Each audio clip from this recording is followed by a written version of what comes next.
halfway through this video. I messed it up, so we are going to redo it. It makes no sense to you because you are just watching the beginning of this video. What ended up happening was I wanted to go ahead and film having to read a page for every single time that I pick my phone up. This ended up happening because a few days ago, I got my Sunday notification about my weekly phone report. I usually rarely ever check it. I just swipe up and keep going on about my day, glued to my phone, but I was curious. I clicked on it and I was embarrassed at the amount of hours that I spend on my phone. I don't actually want to tell you, it is double digits, but I'm just gonna leave it at that. There is not enough time in the day for me to do a reading as many hours as like my screen time, whatever that video is. I'm not there. I can't read for 10 hours. I have a full-time job. I just read on the side, so I decided to do the second challenge, which is reading a page for every single time that I pick my phone up. I had already filmed Monday, Tuesday, everything was going great until I realized that one of the books that I picked for a majority of those 2 days was an SMP book. Everyone feels differently about it, but personally for me, I will continue the boycott until told otherwise. I am not the community impacted. I don't decide when I want the boycott to be over. I support the boycott, and so because of that, I am scratching those last 2 days. We are basically just starting all over again. So yesterday I did read, and yesterday the books that I read were from different publishers, so I'll keep Wednesdays. But instead of doing Monday to Friday, I'm doing Wednesday to Sunday, which I already checked how much I'm gonna have to read. Friday, Saturday, Sunday, I picked up my phone pretty much almost 200 times. But it's okay because I'm gonna get to read a whole lot of books. And as I filmed this, the sun has already decided to go down. I just wanted to do a really quick intro. You're gonna go ahead and see Wednesday's footage, and then we will continue on with the video as normal. Good morning, happy Wednesday. We get to pick a new book and we're gonna build the TBR. It's gonna be a loose TBR since I am a mood reader. It's really hard to just pick one and stick to it. So we're gonna do a couple different options. I ended up putting a couple of my books on this little shelf. Can I show you? Not a shelf, like a little cart. I have a couple of them here. This is gonna be for a different video that you will see soon. But I wanted to go ahead, pull some books, create a loose guide of options to see what I might be interested in, and then we can pick today's book. And I'm really excited. I woke up in a good mood. I'm interested to read something new, something different. I want to pick a different genre. I already have a couple of books in mind, so let's go ahead, build the TBR, and then pick the book. I did check my page count, so for today, I have to read a total of 160 pages.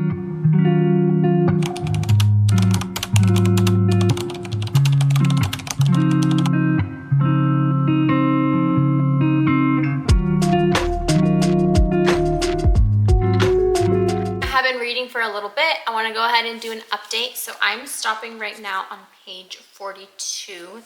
Basically what ends up happening with the husbands is one day our main character goes out for a friend's birthday. She comes home. There's a man in her house claiming to be her husband saying, "Hey, you've been out late. Are you okay? Do you feel okay?" She did drink a bit too much, so she was stumbling a bit through the door. But the shock that hits her when she sees this man, before she went to her friend's dinner, she was not seeing anyone. Like, there is no man in her life. But out of nowhere, there is now this man in her house. She starts freaking out. He's also freaking out because he's like, "You're acting so weird. What happened at the dinner? Are you okay?" He starts mentioning some of her friends, which freaks her out even more because she's never even seen this man in her life. So how not only did he get in the house, how does he know her name?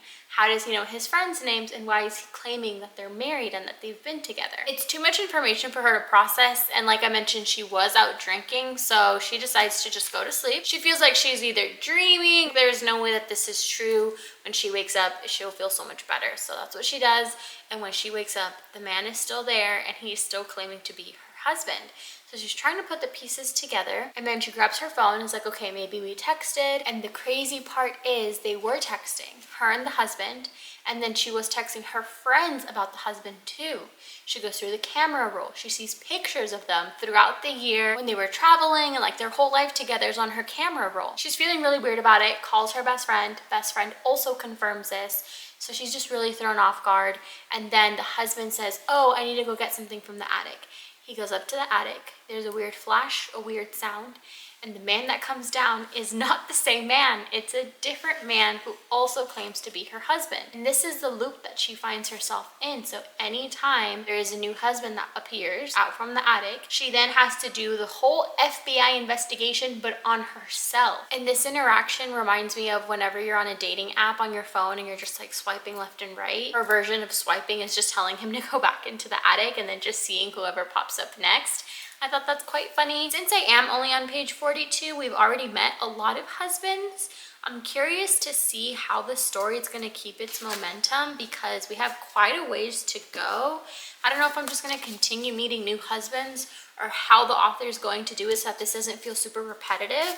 But I am really curious. I just wanted to do a quick check-in on how it's going. So for today, since I need to read 160 pages, I feel weird stopping in the middle of the chapter. So let me just see when that chapter ends. So I would need to read up until chapter 23. I have quite a way to go till I get there, but that's okay. I'll pick back up reading sometime tonight.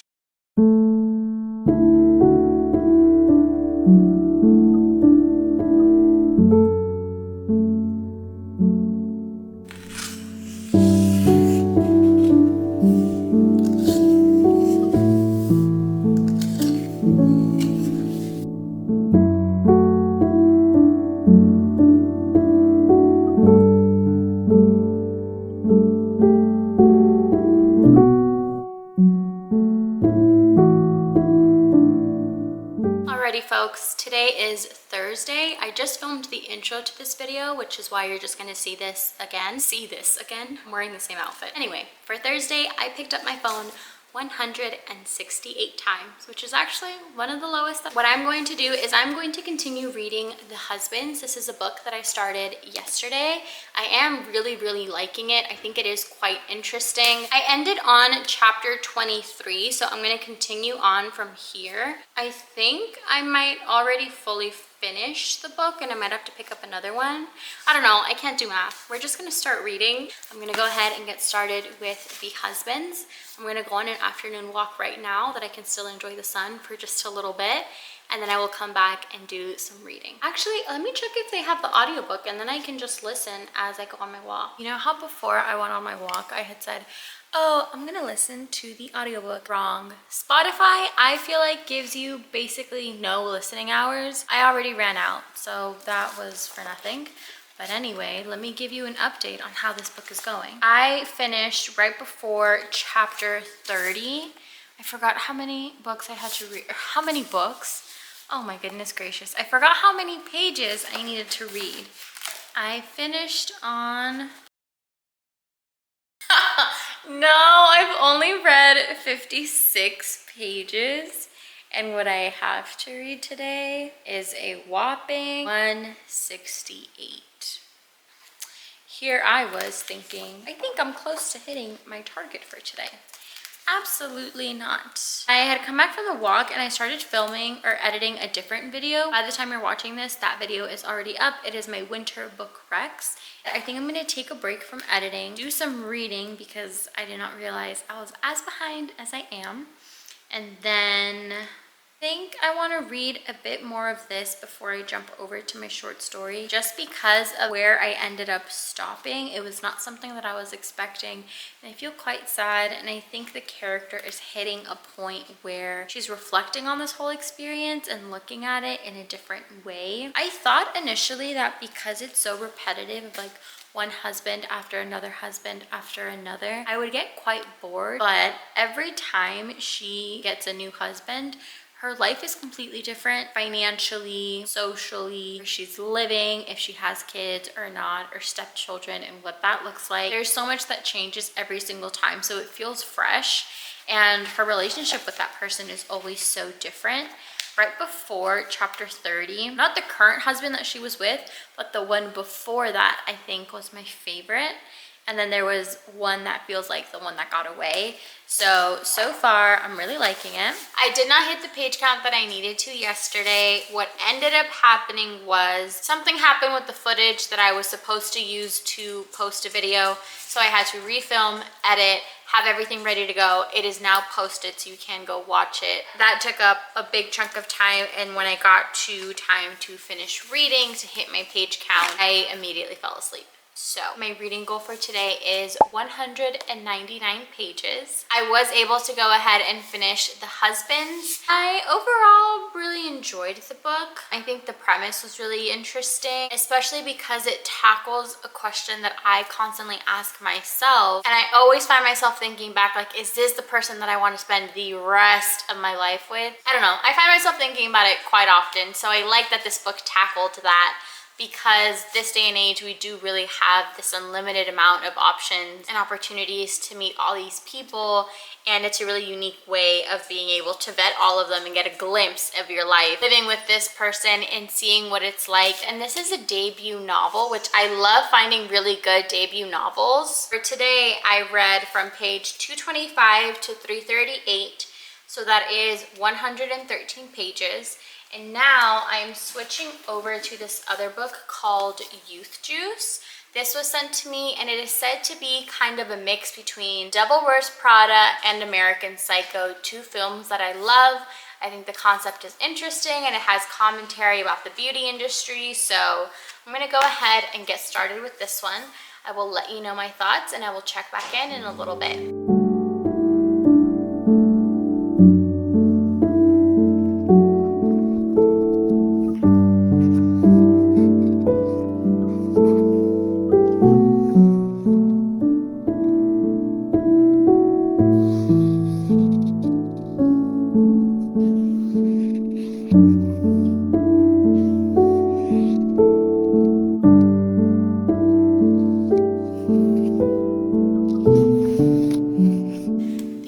Line of the book says, "We bathed in their blood to stay young. Slick, fatty liquid kept us alight in our wild beauty. Their blood was the foundation of youth, burbling through our very own veins." That was the first 3 sentences, but hey, we set the tone. Now I know what we're getting into.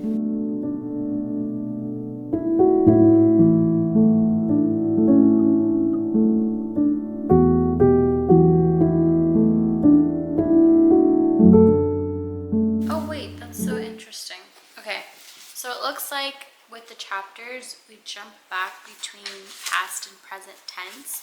Present tense is set in 2008.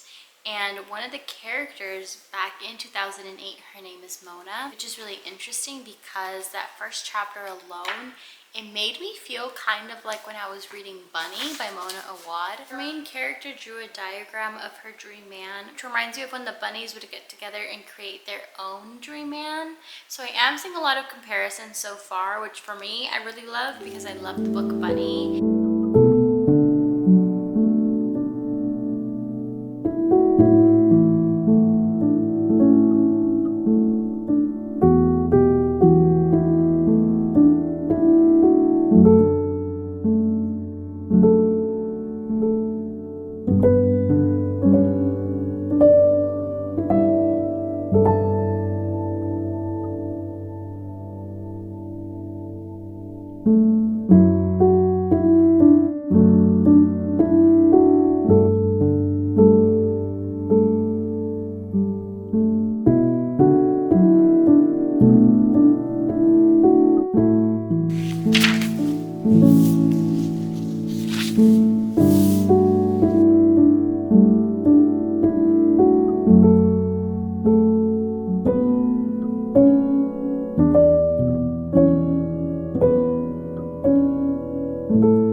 Checking in for a reading update. The last time I got my camera was early this morning. I could not go back to sleep and I had started reading What's It Like in Words. And then I quickly put this book back down because I forgot that tomorrow I have book club with my siblings and I wanted to go ahead and make sure that I finished the book today just so I could collect my thoughts and be ready for us meeting tomorrow. So the book that we have been reading is Annihilation. The cover is crazy. I love it.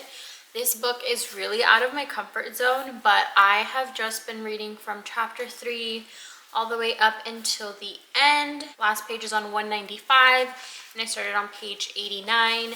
So I, so far today, have read a total of 106 pages. My reading goal for today, let's see, I haven't even looked. Today is Saturday. I need to read a total of 192 pages. Oh my gosh, tomorrow is 197. I need to leave my phone alone. So I need to read 86 other pages.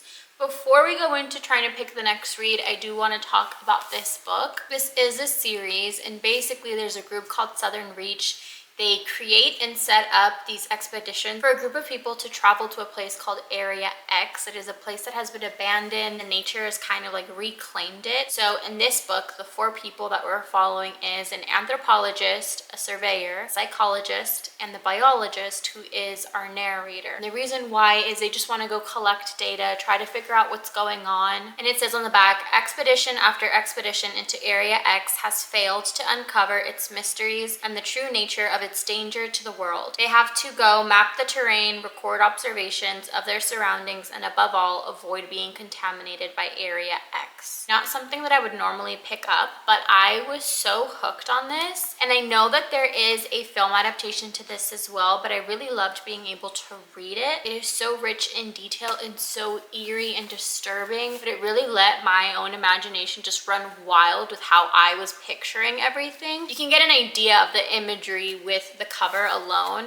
and then on the inside it has all these weird images as well. Thought we were going to go in one direction, and the direction that we were going continued to change time and time again. I don't really know who to trust. It was just really interesting, and I think we're going to go ahead and continue on with the series. Now I need to pick the next one, but I'm trying to think page-wise what would be the best way to go about it. I know I want to save Youth Juice because I'm doing a tandem read of this one for later on today when I go on my walk, or maybe just for tomorrow and finish this tomorrow. What I'm thinking is maybe a Clarice Lispector. This one is only 93 pages. I could finish the whole book, and then I would hit my reading count for today. Actually, wait, did I end up updating you guys yesterday? I can't remember what the last thing I said yesterday was. Just in case I didn't talk about these two last night, I did hit my page count. I read a total of 201 pages, finished The Husbands, got 88 pages into Youth Juice. For Friday, I was able to hit the page count, and then today, I definitely won't be able to hit the page count. So let's get to reading.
I was reading Youth Juice as my audiobook, but this morning I made a really big dent on my reading.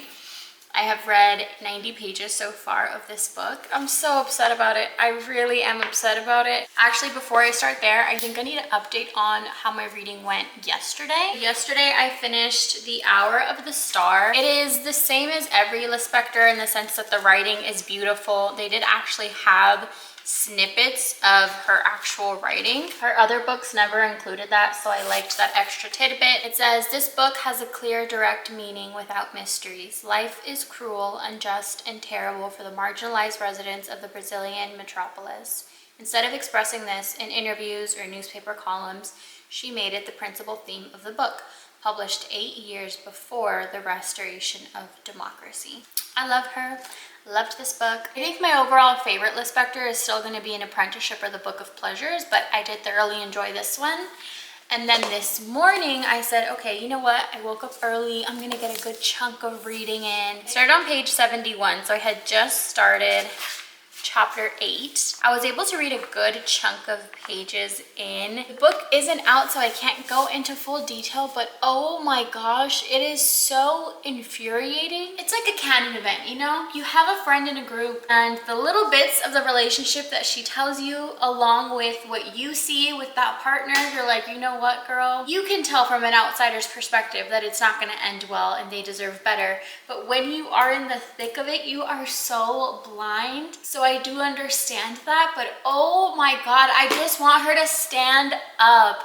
I keep thinking it can't get worse than this, and it gets worse than that, and it continues to get worse. And that's what's making it hard to read, but at the same time, I need to know what ends up happening and how it ends. She is a very anxious attachment style, and he is an avoidant attachment style.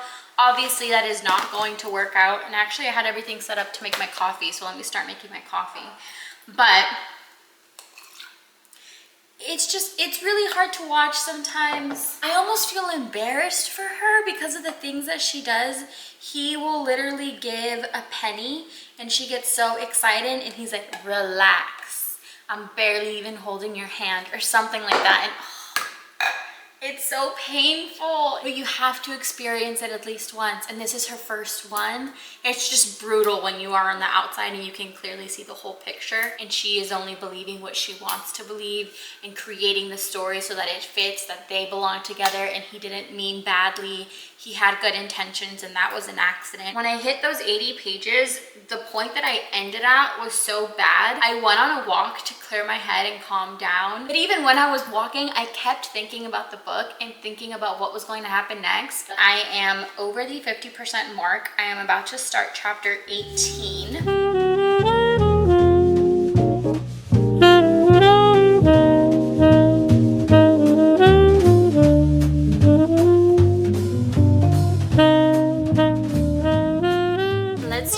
Update, our final catch up. I have a lot of thoughts about the books that I read in this video, especially about the last one that I finished. You know what? Let's start with that one. Okay, so this was Sunday. I had said that I was going to maybe end up reading Youth Juice and finish Youth Juice, which I found my paperback to Youth Juice. I did not find the dust jacket for my hardcover, so I'm just gonna show this one for the video. I never ended up finishing this. I did get farther along into it. I'm almost done with it, so I'm just gonna save my thoughts for the wrap up. I feel really conflicted about this book because I had started reading a little bit in the morning and I could not stop, which is a great thing. But also this book at the same time really infuriated me. I have never felt such bad secondhand embarrassment, but at the same time I could not look away. And for a book to be able to do that to me, I had a lot of conflicting feelings, like when I was reading Yellowface by R.F. Kuang. Books are completely different, the topics are completely different, but it elicited that same feeling from me. And in this one, when we have our main character Enola going back and forth with this man, from an outsider's perspective looking in, you know it's not good. It's not going to give you anything. You're not gaining anything. You're giving so much into this relationship. You're not gaining anything back. And when her best friend Ruth would try to say something, she would ignore it. She would redirect the feedback and say that it was because of her. She wasn't doing enough. She was doing too much. But the book does come out December 3rd. So very, very soon. It will be out next week. And I'm really excited for more people to read it so that I can talk about it with more people, because I need to talk about that ending. I have a lot of thoughts on it. Writing wise, with the author Eliza Moss, it's definitely an author that I can see where the comparison is coming from, as far as authors like Sally Rooney, Lily King. And if you enjoyed books like Conversations with Friends, Cleopatra and Frankenstein, you would like this. Specifically the book A Very Nice Girl by Imogen Crim. That book does focus on an unhealthy relationship, but it also focuses on how the relationship that one has with their parents impacts the kind of romantic relationships they find themselves in. This book also talked a lot about that, and we get a lot of past tense, present tense perspectives on this, and it does help you understand why she continues to stay with someone who treats her that way. So I ended up just reading this all day and I finished it. So I read well over what I needed to. So let's go ahead and do a wrap up of everything that I read in this video. In total, almost finished this but didn't. So technically I only read a total of 4 books. To recap, the books were The Husbands, Annihilation, The Hour of the Star, and What It's Like in Words. Genre-wise, this is pretty accurate. I am a really big mood reader. I do enjoy jumping from different genres. I am shocked that I was able to read this many books in a week. I would say normally it would take me 1 week to read this on a good week. So the fact that I was able to read this in 1 week is crazy to me. I felt like I was flying by books, especially because when I started this video on Monday, I had finished a different book. So really, I could have almost finished 6 books if we're gonna count this. I literally have like 20 minutes left on that audiobook. I do agree that this is a blend between The Devil Wears Prada and American Psycho, but all in all, I really enjoyed it. I was able to finish Clarissa Spector, loved her. Annihilation, definitely out of my comfort zone, but something I thoroughly enjoyed. Let me actually see. Should I do a total of how many pages I read? Do we care for page count? Well, now that I said that, I'm kind of curious about my page count, so I'm just gonna count it for myself. So in total, only counting these books, I read a total of 1,011 pages in 1 week. I don't think I've ever read that much in that short amount of time. Wow. If I had been reading like this throughout the whole year, can you imagine how many books I would have actually been able to read? But the real question is how this impacted my screen time. That was the whole reason for the video. So let's take a look. Well, did it really help me all that much? I don't really think it did. My average, well, no, maybe it did. My average last week was 163. The week before that, it was 166. Friday, Thursday, and Wednesday, I did pick it up much less. Tuesday around the same, Monday around the same. I was able to lower Wednesday, Thursday, Fridays, and Tuesdays a little bit. My Saturday and my Sunday were still high. That makes sense. I don't work those days. I am on my phone more often. But I did think it would go down just a little bit, but I guess not. Did it really help my screen time? Not too much. But did this challenge help me read a lot more books this week? Absolutely. So for that, I will say it was a success. Would I do this again? I think I would. It was quite fun, and I'm interested to see what kind of books I would read in the next video. But all in all, it went pretty well. So that was everything that I had for this week's video. If you have tried this, or if you would like me to try it again, please comment and let me know, and just thank you for watching.